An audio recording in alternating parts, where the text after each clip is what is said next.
Good day, everyone, and happy July. I'm calling it Jubilant July. Jubilant July. So I hope everyone is doing well. Welcome to Morning Sip with Red Melissa. I am Red Melissa, and this is Morning Sip. And I just realized that my mic is not plugged in. So let's do that right now.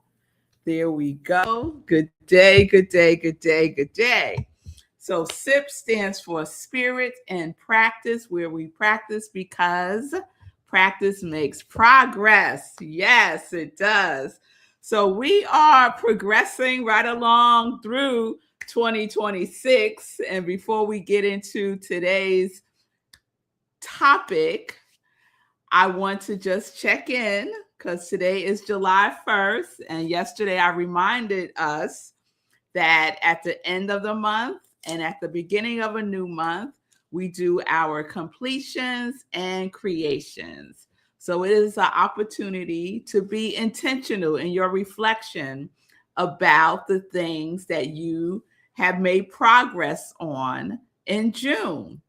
What needs to be carried over or continued into July, or what is complete for you. Even if you haven't finished it, is it complete? Because sometimes we think we want to do something and then we get into it and then we realize, oh, wait, no, this is not it. It's this other thing. And so then we pivot, we course correct, and it's all good, right? And then the new month, we're in Jubilant July. So what are your intentions for July? What is it that you want to focus your attention and your energy on? What is it that you might want to release as an intention for Jubilant July? We're halfway through 2026, y'all. How are you doing with your quality? It's just a time to take assessment.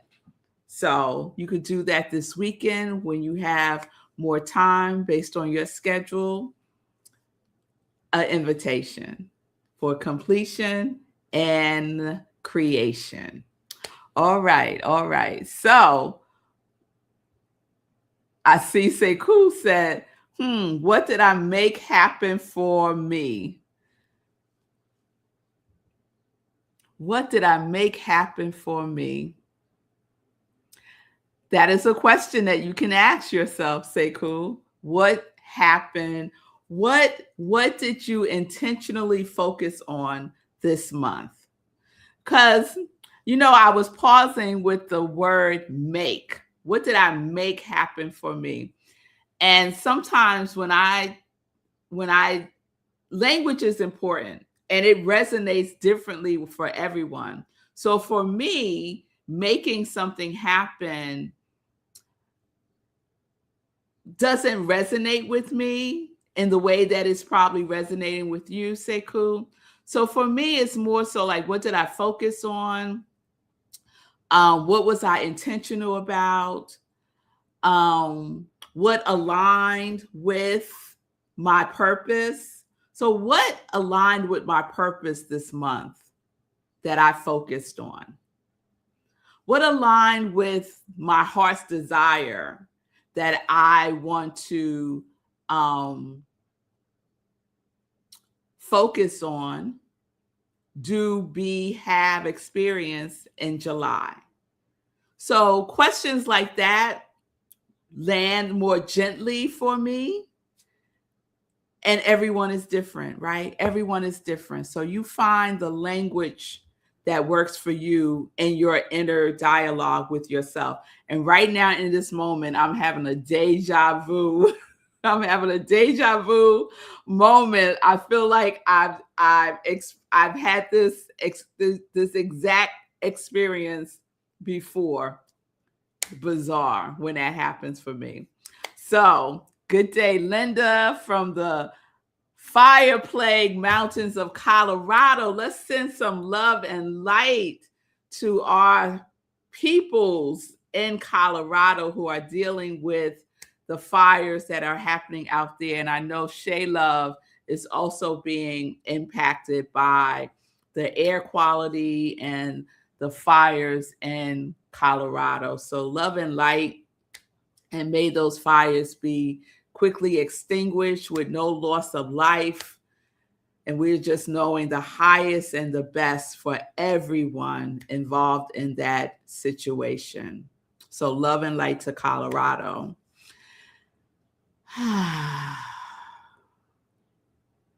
All right.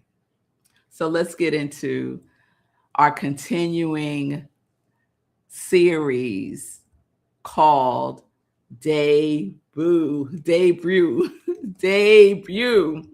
So, as you know, if you were with me yesterday, this series has been sparked by a experience that I will have today.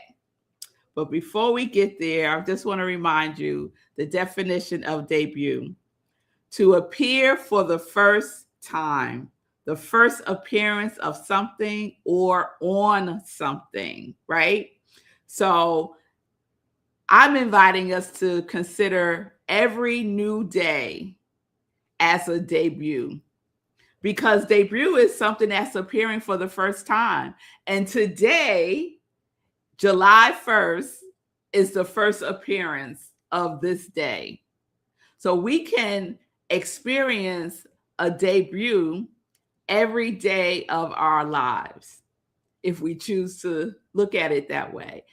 And that's exciting to me. It feels refreshing. It feels forgiving, right? Because sometimes we think about yesterday or last week or last year and feel like, oh, I haven't gotten anything accomplished. I haven't done ... and all the things. And we could, weigh heavily on ourselves. But when we think about a debut, it's like newness. It's the first appearance. It's the first appearance of yourself on this day. And you get to choose how you show up or how you don't show up, right? And we get to make that conscious choice for ourselves. So what will you be and what will you do with this debut? This debut, with this day. And I left you all with this question from Mary Oliver's poem, The Summer Day. She ends that poem with this question: tell me, what is it you plan to do with your one wild and precious life? What is it that you plan to do with your one wild and precious life? You get to answer that question. So we are debuting today, yes? And I am debuting this evening. It will be my first appearance on a Broadway stage. My first appearance on a Broadway stage. It's my first appearance with Cedric the Entertainer, who's an amazing comedian. And Marco and I saw the play last week, and he is really, really good in it. The whole cast is extraordinary. And for the first time, I will be moderating a conversation at a Broadway show with Cedric the Entertainer about the power of Black joy. The power of Black joy. Now, if this is not a topic that is for me, I don't know, y'all. I don't know. This is so up my alley in every way, shape, and form. So I was celebrating because I'm very excited, and I did some posting on social media, and one of my dear friends reached out to me, and she was like, why is it the power of Black love? Why can't it just be the power? Why is it the power of Black joy? Why can't it just be the power of joy? Because it's not. That's what I told her. I said, because it's not.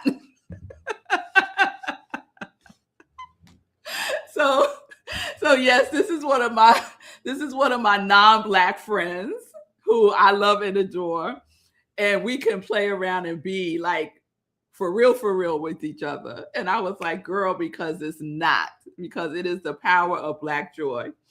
And so in our conversation, I said to her, let's look it up.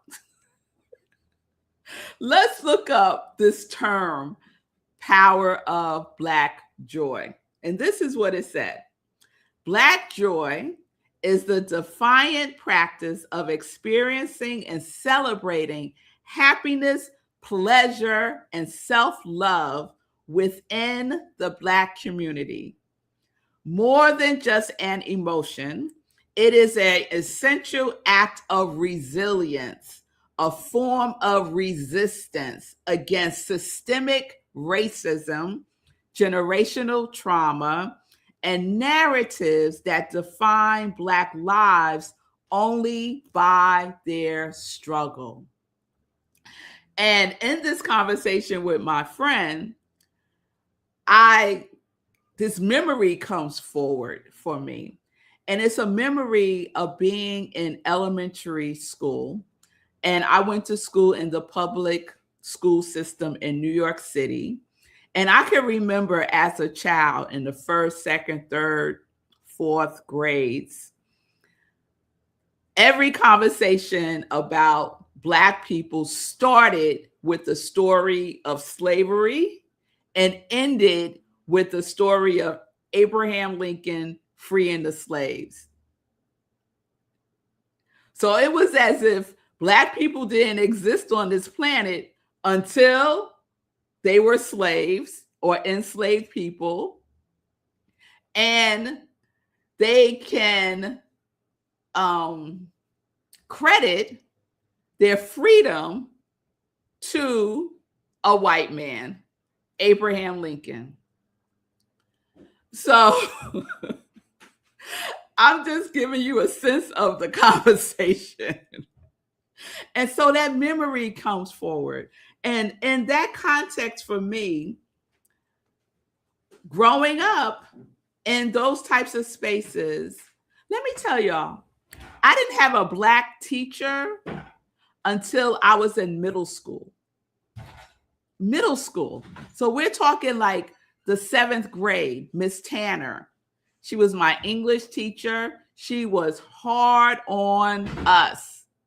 She was that teacher, I think I brought her up the other day, who would show up at your house to ask to speak to your mother. She was that teacher. She loved us fiercely, fiercely. And she was the first teacher that I had who did not define Black people's existence solely through the lens of our struggle. I will never forget her. Never forget her. So this is why this conversation is so important. And in the context of this play, Joe Turner's Come and Gone, there is elements weaved throughout the play about generational trauma, but also about the joy that we find when we get to sing our song, because we're all born with a song, all of us. No one is excluded. No one is excluded. And so part of the play is about that journey of tapping in again to that resilience, to that wellness, to that wholeness that none of us lose. None of us lose. However, there is a collective experience in the United States of America that is unique to the Black experience.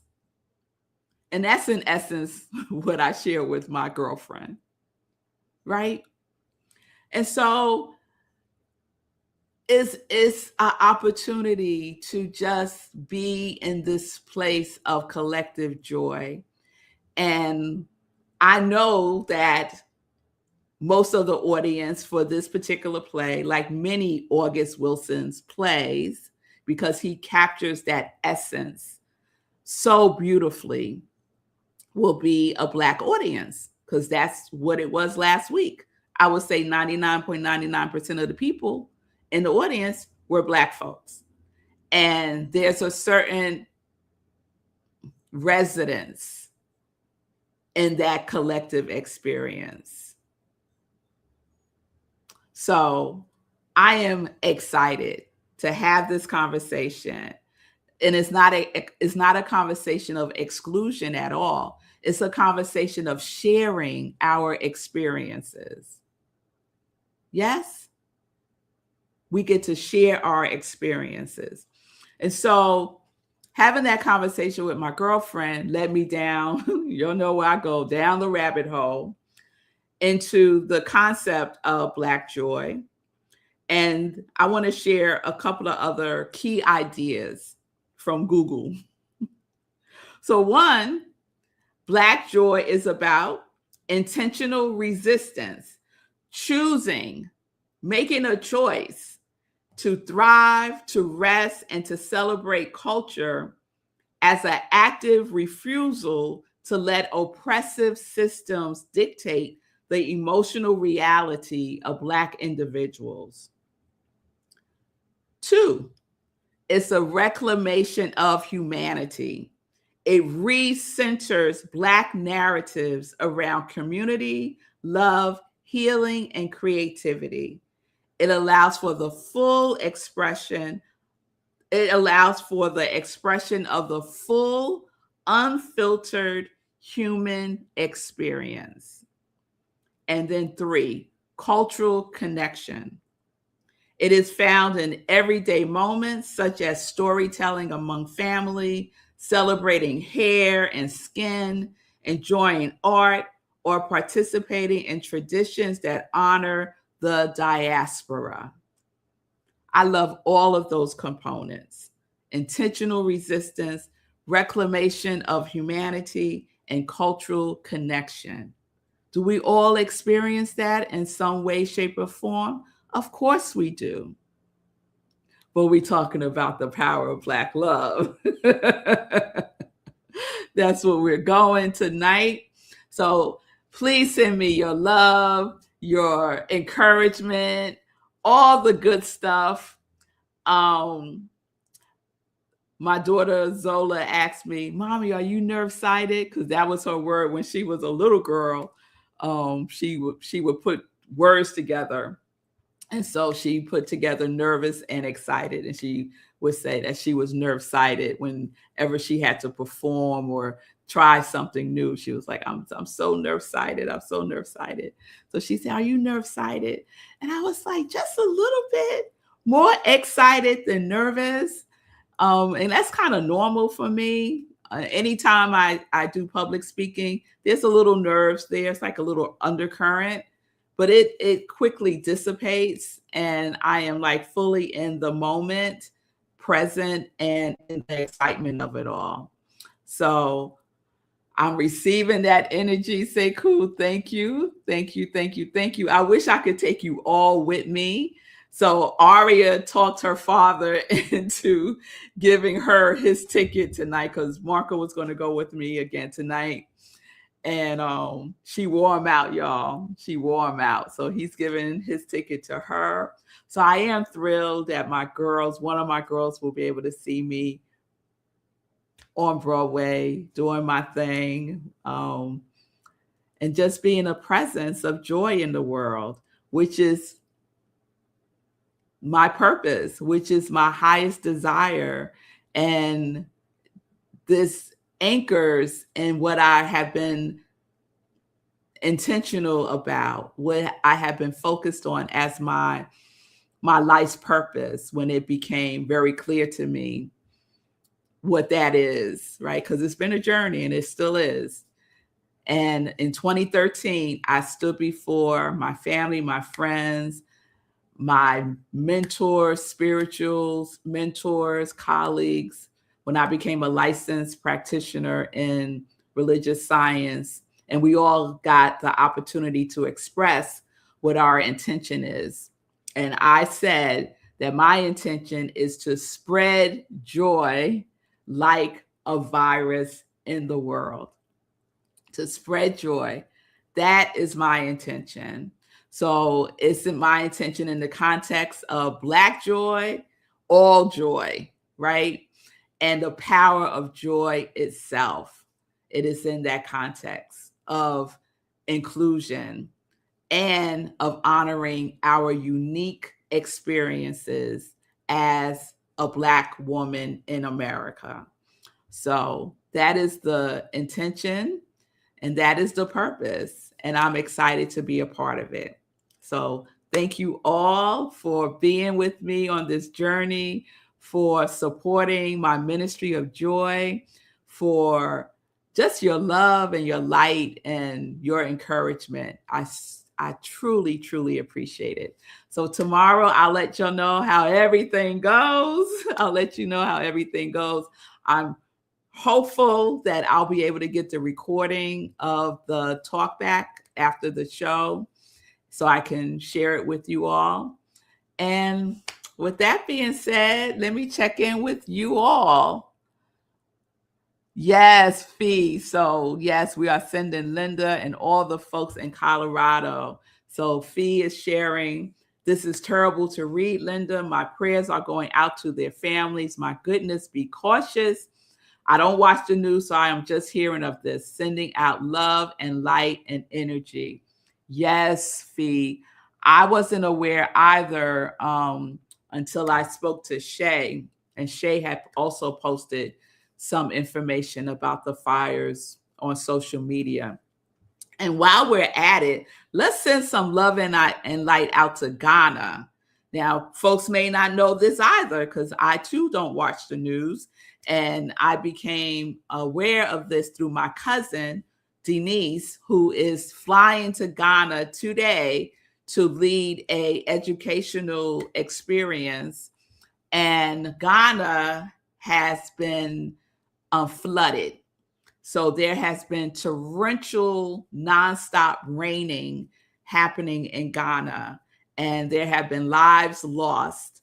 So let's include Ghana in our love energy. Let's include, how about the entire world?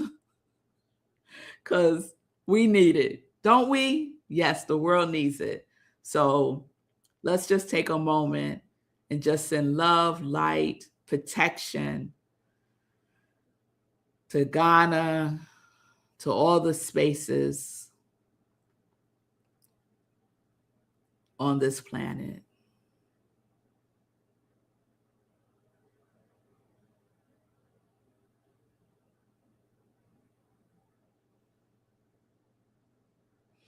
Thank you. Thank you all for that. So let's get into some joy news. So as I have been sharing, and I'll just share the flyer because I created this flyer the other day. Read Melissa's Broadway debut, The Power of Black Joy. So that is tonight, July 1st. And I am also excited because some members from my walking group went and got tickets yesterday so that they can be in the audience and support me in person. And I was so touched by that, and I almost cried. I was so touched by that. So they got tickets. So shout out to Nelda and to Andrea for your support. So that's tonight, 7:30 p.m. is the show. And right after the play is the talk back on the power of Black love. And let's see what else I want to share. Today is Wednesday. So those of you who are participating in the Spiritual Living book study, join us tonight, Wednesday, 7 p.m. Eastern Time. The book is Manifesting, the Practical Simple Guide to Creating the Life You Want by Chris Ferraro. And I believe that we're up to part 3 in the book. We might have done some reading in part 3 in the book. So I won't be there tonight, but it will be facilitated by Rev Joan and Jan, and I believe Chris, the author, will also be there. So join us this evening. You can find out more information by going to Rockland CSL, our website, for more information about the Spiritual Living Book Study and other events happening at Rockland CSL, where I am the spiritual leader. All right, everybody, have a wonderful, wonderful today. Thank you for the love. Thank you for the support. And remember these questions that we are engaging in. What is it you plan to do with your one wild and precious life? Let's live it in joy, y'all. Let's live it in joy. Peace and blessings, peace and justice. We are living life in joy, connected to our yes.